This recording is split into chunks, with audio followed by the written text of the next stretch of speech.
దేవునికి మహిమ కలుగును గాక. హల్లెలూయా చెప్దాం. హల్లెలూయా. పగటి వేళ పరిశుద్ధాత్మ దేవుడు మనతో మాట్లాడారు. తిరిగి రాత్రి మరలా ఈ 5వ మాసము 2వ తారీఖు ప్రభు మనకిచ్చినందుకు ప్రభు వారిని స్తుతిస్తూ, బిడ్లారా పగలంతా కూడా ఆయన సన్నిధి మనకు తోడుగా ఉండి ప్రయాణాలు చేసిన, వాహనాల మీద వెళ్ళినా ఆపద రాకుండా, ఎండలో పనికి వెళ్ళినా ఎండ దెబ్బ తగలకుండా, వాగ్దానం ఉంది కదా. ఏంటా వాగ్దానం? పగలు ఎండ దెబ్బ అయినను నీకు తగలదు, అంతే. మరి రెండో వాగ్దానం ఏంటి? రాత్రి ఎన్నెల దెబ్బ అయినను. మరి రాత్రి ఎన్నెల దెబ్బ తగలకుండా ఉండాలంటే ఎక్కడికి రావాలి? రావాలి కదా. పగలు ఎండ దెబ్బ నీకు తగలకుండా ఇశ్రాయేలును కాపాడువాడు కొనుక్కాడు. ఆయన రెక్కల కింద, బాహువు కింద పగలు నీకు ఎండ దెబ్బ తగలకుండా, ఏ కీడు దరికి రాకుండా, ఏ భయము నీకు లేకుండా పగలంతా కాపాడితే దేవునికి ఈ రాత్రి విశ్రాంతి దినమందు ఉపవాస కూడికకు వచ్చి ప్రభుని ఏం చేయాలి? మనం చెప్పండి, ఏం చేయాలి? అయ్యా, పగలు ఎండ దెబ్బ తగలకుండా నీవు నన్ను కాపాడు. స్తోత్రం చెప్పాలి కదా, కృతజ్ఞత చెప్పాలి కదా, స్తుతించాలి కదా దేవుని సన్నిధికి వచ్చి బిడ్డలారా. మరి ఎంతమంది రాగలుగుతున్నారు? పనికైతే అందరూ వెళ్తున్నారు, కానీ తిరిగి వచ్చి చెప్పేది ఎంతమంది? 10 మంది గుడ్డివారు ఎక్కడికి వచ్చారు? యేసు ప్రభు దగ్గరికి వచ్చారు కదా. వచ్చారా? 10 మంది గుడ్డివారు యేసు ప్రభు దగ్గరికి వచ్చారు. వచ్చి ఏమన్నారు? వాళ్ళు? అయ్యా, మేము చూపు పొందాలి. 10 మంది అడిగితే ప్రభు వారు ఏం చెప్పారు? తిన్నగా వెళ్ళి ఏం చెప్పన్నాడు ఆయన? ఏం చెప్పాడండి ఆయన?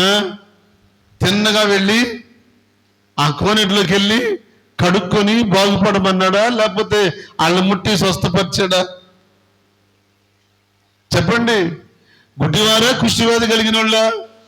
మరి ఇంతసేపు సస్పెన్స్ లో పెడితే మీరన్నా మాట్లాడరే? దేవుడికి స్తోత్రం. అవును కదా. కుష్టివ్యాధి కలిగిన వాళ్ళు 10 మంది యేసు ప్రభు దగ్గరికి వచ్చారు. బిడ్డలారా, 10 మంది వచ్చి యేసు ప్రభుని అడిగారు, అయ్యా మమ్మల్ని శుద్ధులుగా చేయమంటే ప్రభు ఏమన్నారు? మీ దేహములను చెప్పండి ఎవరికి? యాజకుల దగ్గరికి వెళ్ళి చూపించుకోండి అన్నాడు. వీళ్ళు వెళుతూ ఉండగానే మార్గ మధ్యలోనే స్వస్థత పొందారు. స్తోత్రం చెప్పండి. అద్భుతం జరిగింది. అద్భుతాన్ని చూసి సంతోషంగా మళ్ళీ వెనక్కి తిరిగి యేసు ప్రభు దగ్గరకు వచ్చి, అయ్యా మీ మాట ప్రకారం వెళుతుండగానే మేము స్వస్థత పొందామని ఎంతమంది వచ్చారు? చెప్పండి, ఎంతమంది? అక్కడే. మిగిలిన 9 మంది ఎక్కడ అని యేసు ప్రభు వారు అడిగితే ఆయన ఏం చెప్పాడు? ఒకడు ఏమీ చెప్పలేదు. అరే, పగలంతా నువ్వు ప్రయాసపడుతుంటే, పగలు నువ్వు ఎక్కడ చేయబెట్టినా, ఏ పని చేసినా, ఎక్కడ అడుగు పెట్టినా ఏది నీ దరికి రాకుండా ఆయన కనుపాప వల్ల నిన్ను కాపాడి తిరిగి మళ్ళీ క్షేమంగా ఉదయకాలం ఎలాగెళ్ళావు, ఏ ఆరోగ్యంతో వెళ్ళావు, ఏ వాహనం మీద వెళ్ళావు, ఏ స్థితిలో వెళ్ళావు, మరలా దేవుడు అదే స్థితిలో నేను ఇంటికి తీసుకొస్తే త్వరగా పని ముగించుకొని ఎక్కడికి రావాలి? దేవుని మందిరానికి రావాలి. ఆయన మందిరానికి వచ్చి ఆయన మందిరములో ఏం చెప్పాలి? కృతజ్ఞత, కృతజ్ఞత, కృతజ్ఞత. ఎంతమంది? 10 మంది శుద్ధులైతే తిరిగి వచ్చింది ఎవరు? ఒక్కడు. ఆ ఒక్కడెవరు? చెప్పండి, ఎవరు? సమరయుడు. కృతజ్ఞత కలిగిన వాడండి, కృతజ్ఞత కలిగిన వాడు. నా దేవుని బిడ్డలారా, దేవుడు మనకు మేలు చేయటమే ఆయన చేస్తుంటాడు. కృప చూపించటమే ఆయన పని, ఆదరించటమే ఆయన పని, కాపుదలు ఇవ్వటమే ఆయన పని, రక్షించటమే ఆయన పని. అంతా ఆయన ఇష్టం. కానీ దేవుని బిడ్డలుగా మనము చేయాల్సింది ఏంటో తెలుసా? ఆయన పాదాలు చెంతకొచ్చి ఆయనకు కృతజ్ఞత చెప్పాలి. సమరయుడు వచ్చాడండి. సమరయుడు తిరిగి వచ్చి ప్రభువారి ముందు సాగిలపడి కృతజ్ఞత చెప్పుకున్నాడు. సమరయుని ప్రభు అడిగారు, మిగిలిన 9 మంది ఏమయ్యారంటే, వారు ఏమయ్యారో నాకు తెలియదు. మేలు పొందటమే తెలుసు, దేవుని పిల్లలకి కృతజ్ఞత చెప్పటము చేత కావట్లేదు. అదే నేను అంటాను, ఎప్పుడు మేలు పొందుకోవటమే మనకు తెలుసు కానీ కృతజ్ఞత చెప్పటం మనకు తెలియదు. చెప్పాలి. ఆయన ఏది చేసినా మనం ఆయనకి కృతజ్ఞత చెప్పాలి. నా దేవుని బిడ్డలారా, ఆయన మన పట్ల ఒక మంచి ఉద్దేశం కలిగి ఉన్నాడు. ఒక మంచి ఉద్దేశం కలిగి ఉన్నాడు దేవుడు. ఆయన ఉద్దేశాలు మన పట్ల సఫలము కావాలంటే చెప్పండి, మనం ఏమై ఉండాలి? దేవునికి కృతజ్ఞులమై ఆయన చెప్పుకోవాలి. మనం 6 దినాలు దేవుడు మనల్ని కాపాడుతూ ఉంటే, నువ్వు ప్రయాణం చేసినా, ఆఫీసులో ఉన్నా, ఉద్యోగానికి వెళ్ళినా, వ్యాపారానికి వెళ్ళినా, వ్యవసాయ పనికి వెళ్ళినా, ఏ పనికి వెళ్ళినా, ఎక్కడికి వెళ్ళినా, మనం ఎక్కడ ప్రయాసపడుతున్నా, కుటుంబంలో ఉన్నా, రిటైర్మెంట్ వాళ్ళైనా అండి, అందరికీ దేవుడు ఆయన కాపుదలిచ్చి భద్రత ఇచ్చి రెక్కల కింద దాసి 6 దినాలు ఏ బలహీనతకు అధికారం ఇవ్వకుండా దేవుడు కృపతో మనకు కాపాడి విశ్రాంతి దినం వరకు నడిపిస్తూ వస్తే, విశ్రాంతి దినమందు దేవుని మందిరానికి వచ్చి ఆయన మందిరములో మనం ఏం చెప్పాలి? కృతజ్ఞత, థ్యాంక్స్ గివ్. 6 దినాలు ప్రభువా నీవు చేసిన ప్రతిదానికై నేను నీకు రుణస్థురాల్ని. నువ్వు చేసిన మేలు కొరకై నీకు వందనాలు ప్రభువా. నా కుటుంబాన్ని, నా ఇంటి వారందరికీ నువ్వు ఇచ్చిన కాపుదల కొరకు స్తోత్రమని దేవునికి మనము చెప్పాలి.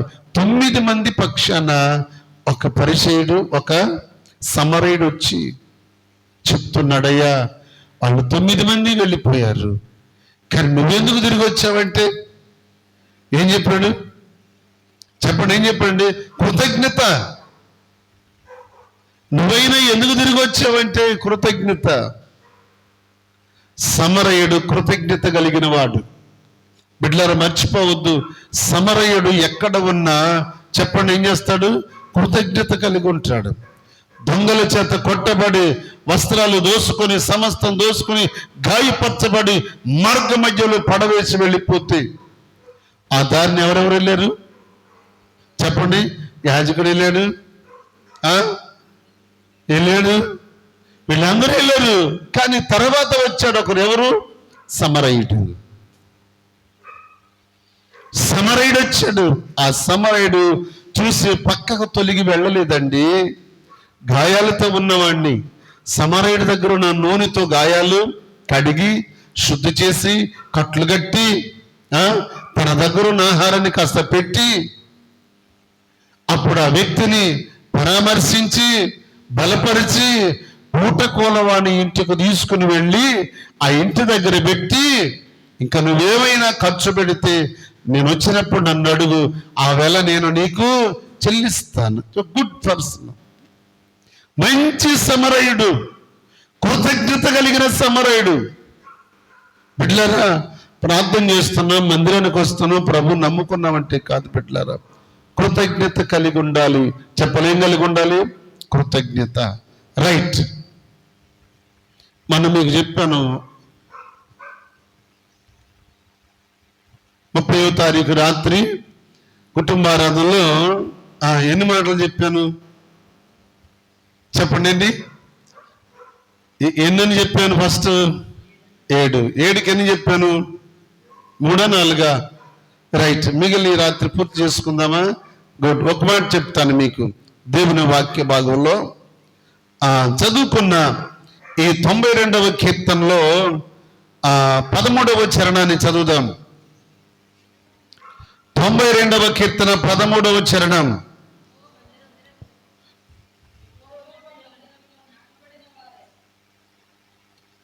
మధ్యలో వాళ్ళు బ్రేక్ లాంటి పడితే నేను అంటే మీరు చదువుతారా? లేకపోతే చదవరా? చెప్పండి. యెహోవా మందిరములో నాటబడిన వారై వారు దేవుని ఆవరణములో వర్ధిల్లుదురు. స్తోత్రం చెప్పండి. ఎక్కడా? చెప్పండి, ఎక్కడా? మనం మీకు మాట చెప్పాను, ఎక్కడ వర్ధిల్లుతారు చెప్పాలి. మీరు ఊరిగట్ట కూర్చుంటే కాదు.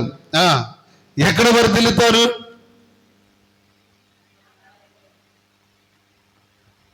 30వ తారీఖు వెళ్ళే వాళ్ళకి ఎన్ని రోజులు? 3 రోజులు.